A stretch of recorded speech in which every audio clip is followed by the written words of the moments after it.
اسلامی دنیا میں اگر کوئی امریکی بالادستی کو چیلنج کرتا ہے تو وہ صرف ترکی ہی ہے۔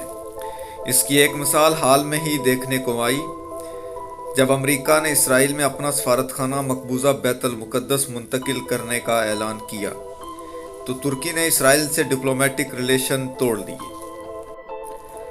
ترکی کے پاس ایٹمی ہتھیار نہیں ہیں، لیکن پھر بھی اس کا شمار دنیا کی بڑی طاقتوں میں ہوتا ہے۔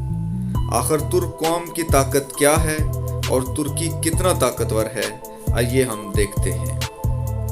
اور اب تمام لوگوں سے گزارش ہے کہ جنہوں نے ابھی تک ہمارا چینل سبسکرائب نہیں کیا تو چینل سبسکرائب کر لیں، بیل آئیکن کو ضرور پریس کریں، ویڈیو اچھی لگے تو لائک کیجیے۔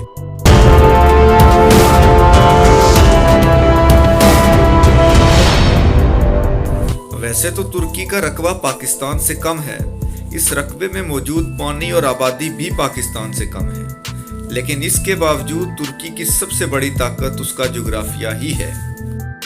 وہ یوں کہ یورپ اور ایشیا کے سنگم پہ واقع ہونے کی وجہ سے ترکی دونوں براعظموں کا دروازہ بن چکا ہے۔ اس جغرافیے کی اتنی اہمیت ہے کہ امریکہ اور روس دونوں چاہتے ہیں کہ ترکی ان کے کیمپ میں رہے، اور ترکی اپنی اس اہمیت کو بہت اچھے سے استعمال کرتا ہے۔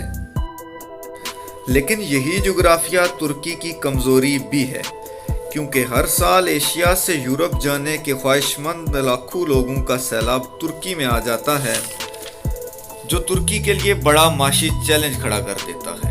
یورپ سمجھتا ہے کہ ترکی ایسے تارکین وطن کو روکے گا، لیکن ترکی کے لیے ان کو روکنا درد سر بن جاتا ہے۔ 2015 کی اعلان کردی کی ترک ساحل سے ملنے والی لاش نے دنیا بھر میں تہلکہ مچا دیا تھا۔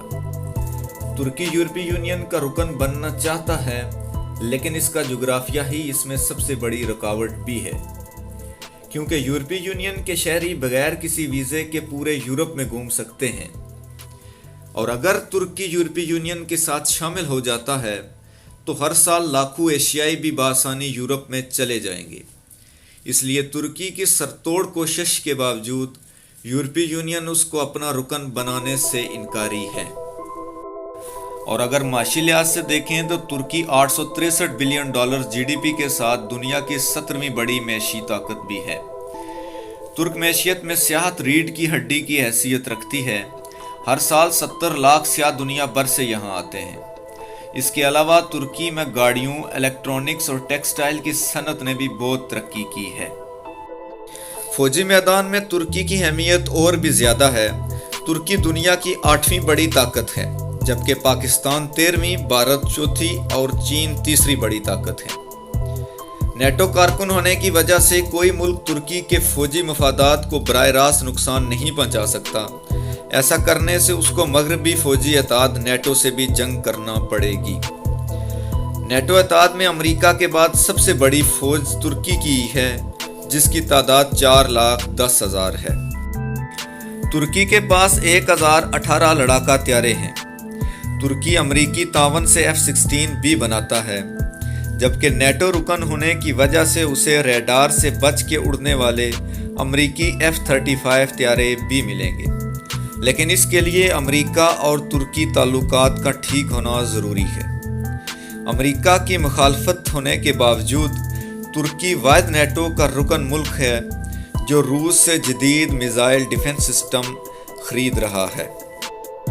جب امریکہ نے بیت المقدس کو اسرائیل کا دارالحکومت تسلیم کیا تو ترکی کے صدر رجب طیب اردوغان نے اسلامی ممالک کا اجلاس بلا کر بیت المقدس کو فلسطین کا دارالحکومت قرار دیا۔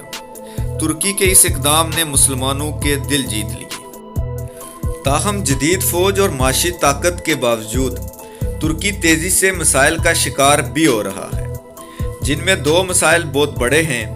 پہلا مسئلہ تو یہ ہے کہ ترکی کی کرد اقلیت نے آزادی کی تحریک شروع کر رکھی ہے۔ ان کردوں نے ترکی کی سرحد کے ساتھ شام اور عراق میں بھی اپنے فوجی اڈے قائم کر لیے ہیں۔ ترکی نے جوابی کارروائی کرتے ہوئے شام کے شمالی علاقہ جات پر قبضہ کر لیا ہے، اور عراق میں بھی اس کی فوج داخل ہو چکی ہے۔ اسی فوجی مداخلت کی وجہ سے ترکی کو عالمی سطح پر شدید تنقید کا نشانہ بنایا جا رہا ہے۔